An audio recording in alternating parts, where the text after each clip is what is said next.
Here are 12 items to look for in the terms of service to keep your students' data safe. Have your classroom apps left your students' data ripe for negative consequences like identity theft, fraud, or extortion? Well, hundreds of educational data breaches happen every year, and Ferpa is designed to mitigate those losses.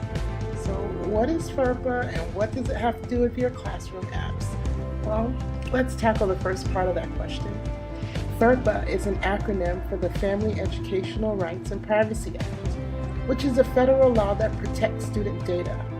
The law does a few things. First, it allows parents to access their students' records. Second, it allows parents to request correction of said records. And third, it requires written permission from the parents or adult students to release any information from the student's record, except to a few very special government agencies. Well, that's the quick and dirty on Ferpa, but if you're really interested, I've added a link in the comment section below for some extended reading. So for the second part of your question, what does it have to do with my classroom apps?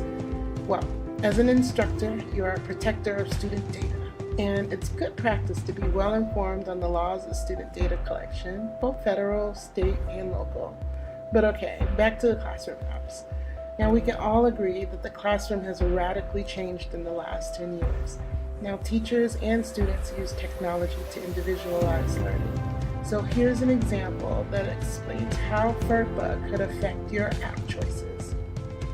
So, say your favorite tech-savvy coworker recommends this awesome new app that'll bring your kids to the next level. I mean, she loves it, her kids loves it. It's entertaining, it varies difficulty depending on the student's abilities, it analyzes learning gains and gaps. Amazing!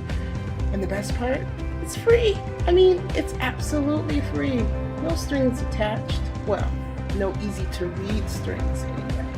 So you go download that app. I mean, it looks great. The reviews are awesome.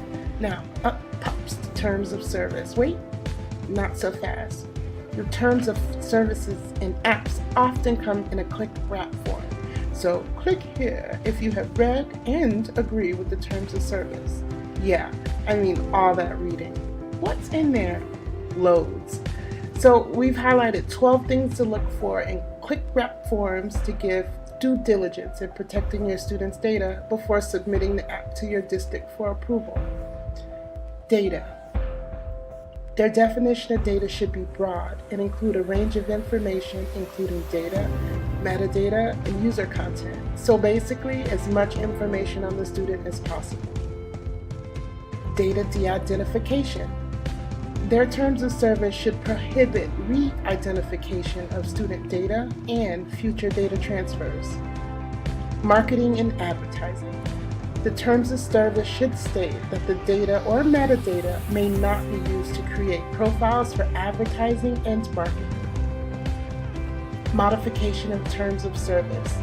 The terms of service should indicate that the terms of the agreement will not be modified in any way without advance notice and consent. Data collection. The terms of service should put limits on data collection to only what is necessary to fulfill the agreement, no extra. Data use. The provider should specify that the data will only be used for fulfilling its duties in providing the services of the agreement. Data mining. The terms of service should prohibit any mining or scanning for targeted advertising directed to students or parents. Data sharing. The terms of service should agree that data cannot be shared with additional parties without written consent. Data transfer or destruction. It's a best practice of the industry that data be destroyed after fulfillment of services, not maintained, not saved, nor used. Rights and license in and to data. The terms of service should confirm that all data remains the exclusive property of the school or district. Access. Any data held by the provider will be made available to the district upon request. Security controls. The provider should agree to store and process data in accordance with the industry's best practices and secure data from unauthorized access, disclosure, and use. There you have it, 12 items to look for to keep your students' data safe and continue to enrich your classroom with 21st century technology. Tech on, my friends. Tech on.